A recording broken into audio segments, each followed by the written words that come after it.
All right, final team on our list. The final New Year's resolution of the episode goes to Tony Bennett and the Virginia Cavaliers. RC, what is it? Shooting. I just pray and wish that they can just continue to make shots. And as great of a start as they started with shooting the ball, again, they're another team that their backcourt was shooting.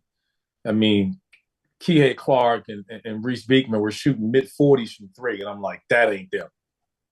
That's not them being able to sustain it. And now, Kihei's coming back to earth. He's down in 30s now, 7 or so. Can he sustain that 38% from three?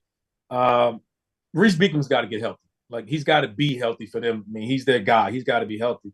I don't know. I mean, how far off will their shooting be?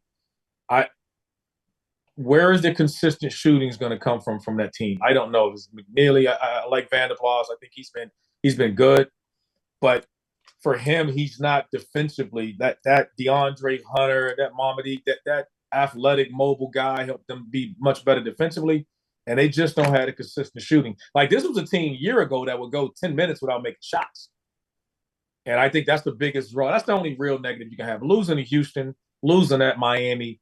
They're not bad losses why you got to go home and be like, what the hell? Particularly Houston at home. I mean, Reese Beekman was banged up. Those are two top 20 teams in the country that they lost to. They'll regroup, but I just worry long term of where is the shot making going to come from this group. I don't trust them offensively. That's my biggest issue. I said it after the Houston game. I said it before the Miami loss. Like, you put up 55 against James Madison, I got questions. You struggle, you score 62 against Florida State, I got questions. I think that they are better than they were a year ago significantly because a lot of those guys have bought in and Reese Beekman made the leap. But I also think that a win over Baylor, a win over Illinois, and then the win at Michigan, we all kind of went like, oh, wow, Virginia's back, without actually kind of getting to the nitty gritty and saying, yeah, they're going to be really good, but like, they don't have killers. You look at their best teams. They won the title. Ty Jerome was a killer. Kyle Guy never missed a big shot. DeAndre Hunter was a stud top 5 pick. The years that they won the ACC was with like a Malcolm Brogdon, who was 23 years old and a 3-time first-team All-ACC player. A guy like Joe Harris, right? Guys like Anthony Gill that played 4 years, 5 years, and are still playing at an incredibly high level overseas. Like, those really, really good high-level All-ACC professional basketball caliber players. I don't know who on this team right now you can look at and kind of talk about in that same kind of context. NBA, no. I mean, you're right, but those were NBA guys. Mm-hmm. I mean, they had NBA guys. They don't have that on this team. What they have is a bunch of experience. I think Jay Gardner's got to get the ball more. I mean, but it's not going to be the typical way. I mean, his percentages wise, he doesn't get enough touches to me. So when things break down, playoff for him maybe more in the mid post than he is, but he's undersized as well. He's only like 6'6", 6'7", playing at 4.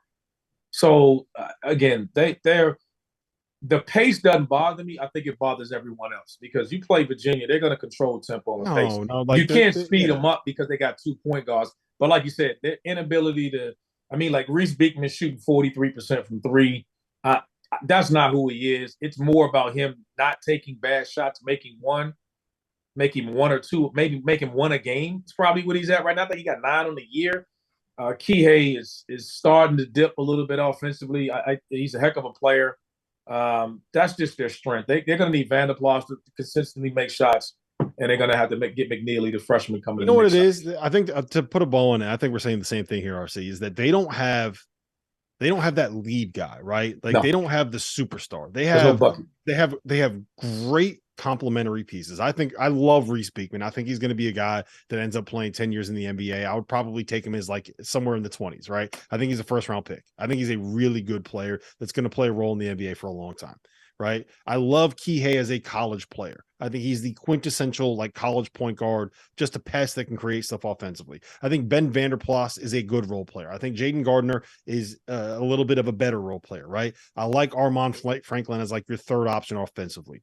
They don't have a guy that is your superstar. And I think that kind of caps what your ceiling can be. The pace stuff is just something people use to knock them. It's like something on the recruiting trail. Like they're when they're at their best, they're a top 5 offensive efficiency team. And part of playing at that pace takes you out of any kind of rhythm that you have. Like they're going to force you to play their style, and their style is a difficult one to play. It just is what it is. I'm not worried about that. And most of the pace you're talking about is people doing that to them. Most of the pace you're talking about is people doing them because they're like, all right, we got to back up. You know, we got to worry about them running there, move a blocker and cutting in the paint. So let's just sit back. Teams are slowing the pace down. They're averaging 70 a game. You think of Virginia, people want to knock them as a recruiter, like you said, playing in the 50s, but it's other teams saying, look, we want to slow the game down because we don't want to guard all that crap. But they don't have dudes. I mean, it's just, they don't have that pro like they're accustomed to having, and I think it'll catch up with them in the end. And but look, if we're being honest, if you look at this team, look at all those pieces, and you say at the end of the day, this is going to be a top 4 seed, going to be a team that finishes minimum top 3 in the ACC, and is going to have a chance to get to the second week in the tournament. I think that you could say Tony Bennett got the most out of the pieces on this roster. Is that fair? Check. I agree with it all. It's fair, but doesn't that just leave a little bit of a sour taste in your mouth when this team was like second in the poll like a month ago? Like, are we just writing that off? That's why you don't listen to the Goodman top 25, because he's a fucking idiot. I need the Dauster top 25. That's right. I would if they had an athletic. They need somebody to step up big. At least a consistent. It's got to be Armand Franklin. If Franklin can consistently get up, and he's shooting 39, if he can just consistently hover around 39, 40% from 3 all year, I like their chances. But the only other thing is defensively. As much as I like Vanderplas, he's not the athletic, not just lottery picking DeAndre Hunter. Yeah, that versatility at that 4 spot was a game changer for them. That they can throw Shedrick and Kafar. They can throw those guys at you at the 5 spot and just rotate it. But now they're kind of limited with Jaden Gardner and Vanderplas at the 4 they're guys that can't switch on the ball. They're limited. Like they're not an elite defensive team. They're good. No. They're good. They're not an elite defensive team. They're fine offensively. They're not an elite offensive team. Yeah. I think this next stretch is going to be critical for them. After one more bye game, they end up with at Georgia Tech, at Pittsburgh, and then home to Syracuse. To me, if they're going to be any sort of force to be reckoned with in the ACC, you got to sweep those games. We'll see. I don't know that I would bet them to do that right now, given the way they've played the last 2, couple on the road, followed by that 2-3 zone. We'll see if the shots hold up. All right, boys. Tony Bennett against the 2-3 zone is the best bet that you could ever make. He's the one that figured out how to beat it. No, seriously, what they do is they put their point guard at the high post. They wait. They make the center guard him. Then they have the guy dribble it out. They pulls it out in the basket, and it fucks everything up. Tony Bennett against the 2-3 zone is the best bet that you can make.